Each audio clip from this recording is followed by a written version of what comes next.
this is Pretty from It's a Pretty Well. Welcome to my channel. Today I'm doing a technique video showing you how to use alcohol inks on regular cardstock. Usually we use alcohol inks on non-porous surfaces just like EUCALYPTUS paper or glossy paper, but this and it's not common to use alcohol inks on regular cardstock, and the reason is because regular cardstock is quite porous, so you can't let the inks move the way you want to move it, the way it would move on a glossy or a EUCALYPTUS paper. So what I've done here is I've selected a few alcohol inks, and you would need a straw just to, if you want to blow. You do need to have a blending solution, some alcohol wipes, and a glove if you do not want your hands to be messed up. So I'm starting off by laying this silicone mat, which is from Ranger, and you can see that I've worn my glove there just to protect my hand. And what you really need is this block, an acrylic block. This is an older block that has been in my stash for a long time, which I don't use anymore. I'm going to use this block as my transfer material, which you will see eventually. And this is a non-porous material which will help us for the process of getting ink transferred onto our ink stock, onto a cardstock. So I'm starting off with a couple of pearlized inks or pearlized alcohol inks, which needs to be really shaken well because the mic does settle at the bottom, and that's the reason I was shaking. And then what I did is I added blending solution all over my acrylic block, and then I started laying my inks on top of that surface. And then I just took a cardstock and I just laid it. This is just a 80-pound Neenah sole of white cardstock, or regular cardstock, and I laid it right over the surface, just taking away the excess. And there you can see all that beautiful alcohol marker transferred onto your regular cardstock. Now let's do another one right here. And the way you clean up the surfaces, I just took alcohol wipe and then just wipe that acrylic block, and the entire ink comes out easily. And that's the way you keep that acrylic block. I think you can also do this technique if you have a glass mat or even on a sheet of acetate, but I thought acrylic block was a good solution for this particular technique. Now what I'm going to do is I'm going to do another different set of colors. I started off again with the blending solution onto the block, and then I started laying the darkest blue shade at the bottom. So I'm kind of building the color from the darkest to the lightest, and you will see as I'm laying, my colors are not really quite different. They do look all the same, but you could do that. You just get an idea that you can use different shades of blue, and then you start putting that color one above the other. And in between I'm also using the straw, which you see right there next to the acrylic block, to blow the ink so it's moving and mixing. And this is the reason why I said you could do it on anything which is non-porous, like an acrylic block or your glass mat or your acetate, is because you want those colors to move. And then I added some white mixative or pearl mixative and some gold mixative on top, and then did the same thing, laid the cardstock right over it. You can use a heat gun to heat it up so that it can dry faster. Usually when you use mixatives, it takes a little bit longer to dry versus just plain alcohol inks. So there you go, and you can see how beautifully those colors have blended, and you can use this background, which I'll eventually show later how I used each of this. Now let's change the colors a bit from the blue shades to the warmer shades. Now we were in the cooler shades. Now let's do some warmer shades, and this time I'm not using any pearl colors. I'm just using regular alcohol inks, and I'm using a red, an orange color, and a yellow color.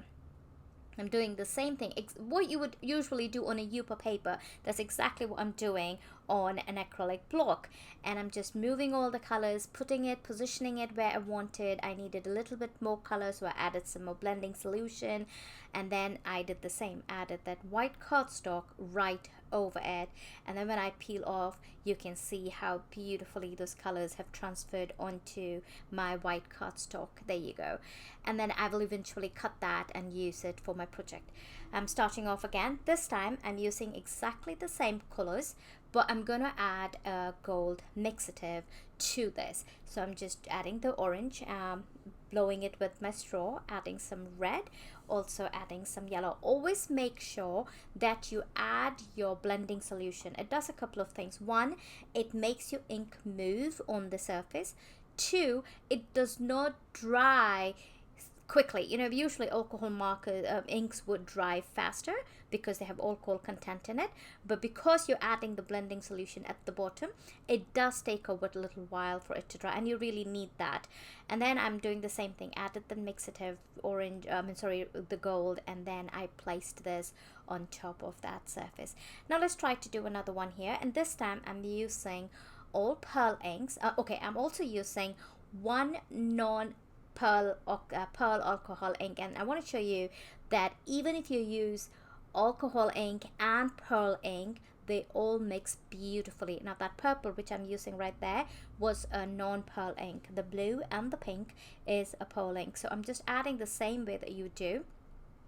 This reminds me of, actually, if you have seen this acrylic pour videos on over YouTube, you can see how people add different colors of acrylic colors and the pour, and they do the pour stuff, and that's exactly what we're doing. We're pouring the alcohol ink onto the surface, and we're creating our backgrounds to transfer onto a white cardstock. So I'm using a white pearl mixative in the middle just to kind of break it down and create some fun textures onto my cardstock.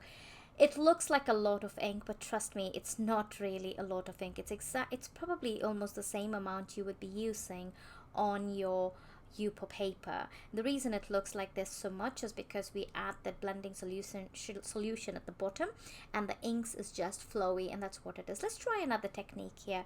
I'm going to start off by again putting the blending solution, and you don't need a whole lot, you just need a little bit of blending solution as well, and then you just use your fingers to move it around.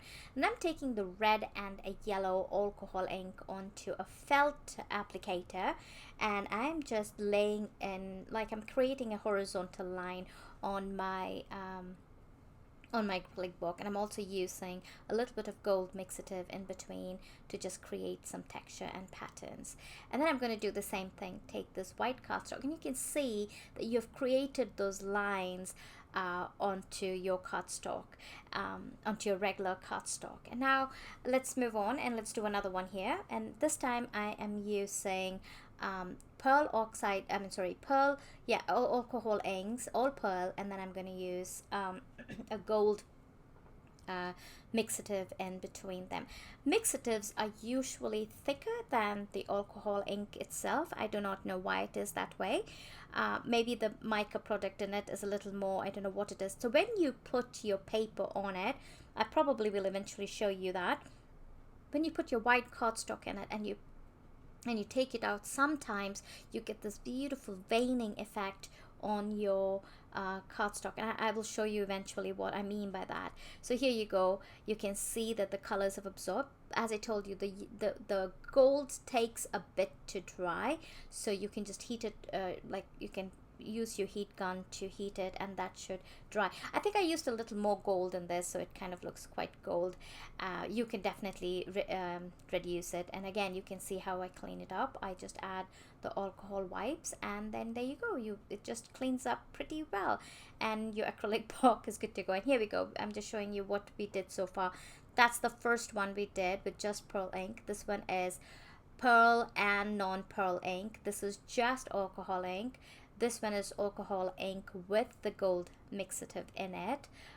This one is the pearl as well as the white mixative and the non or pearl ink in between, and that just, I like that, that's really turned out beautiful. I just did this with a second generation which I didn't show, and then this one is the one that we did the textured, and this is the last one that we did to create that surface. Now let's talk about how to use these backgrounds in different ways. So for the first one here, I just took this leaf background stencil. I think it's called the falling leaf. Yeah, the falling leaf, the tumbling leaf stencil from Simon Says Stamp, and I adhered this, not adhered actually, just held it with some tape, and then I took the sea salt reactive ink from Hero Arts. It's a white ink, pigment ink, and then I just took a dauber and I just blended that ink over through the stencil. And so when I remove it, it'll give me this soft white velvety kind of texture or background onto it. And then I just cut it, and I created this card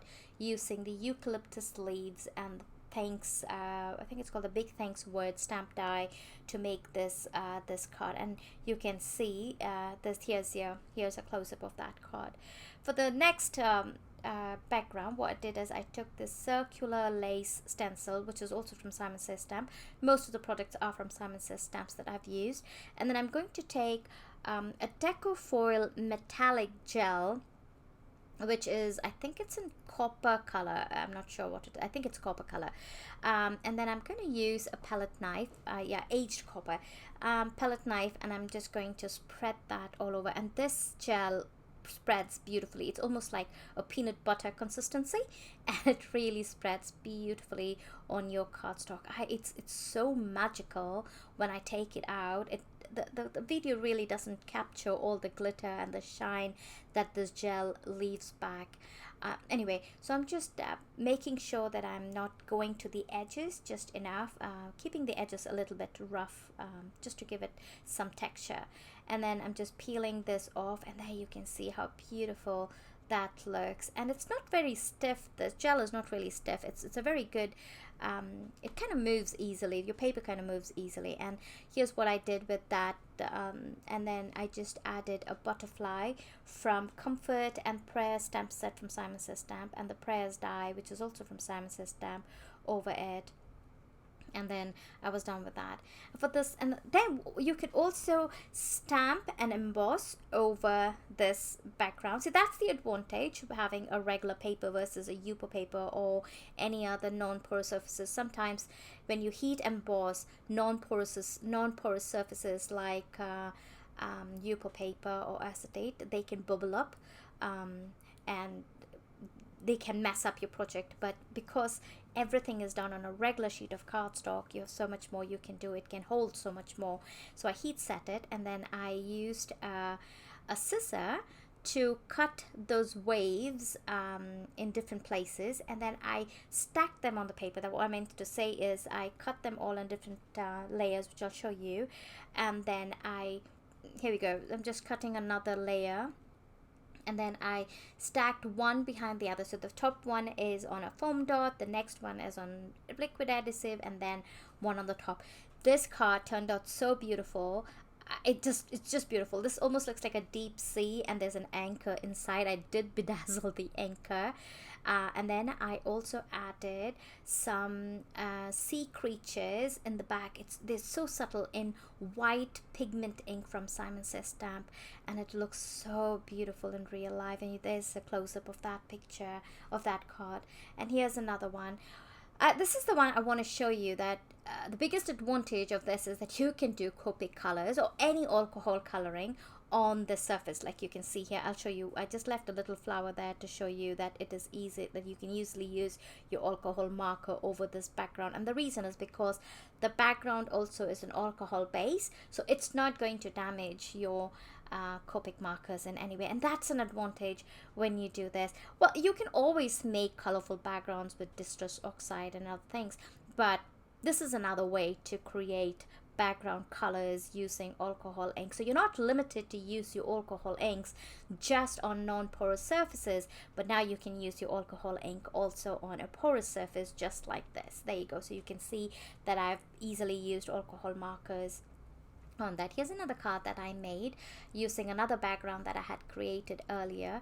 All I did is I die cut some snowflakes with the same with one of the pieces, and then I adhered them in a cluster to create a background. And here's another one where I created an ombre effect in the back, in the bottom, and then I added this is a die cut from Simon Says Stamp. I think it's called Folk Art, which I just adhered on top of it, and you can see how much of saturation of those colors are in the back of that paper. And this one turned out beautiful too.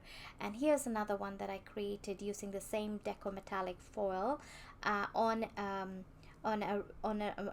another warmer color shades of alcohol ink, and then I die cut that with a nesting heart die from Simon Says Stamp. And here is a close-up of that card, and here are all the 5 cards that I created. I hope you'll give this technique a go. Give me a thumbs up if you like this video, subscribe to my channel, and I'll see you next time. Bye bye.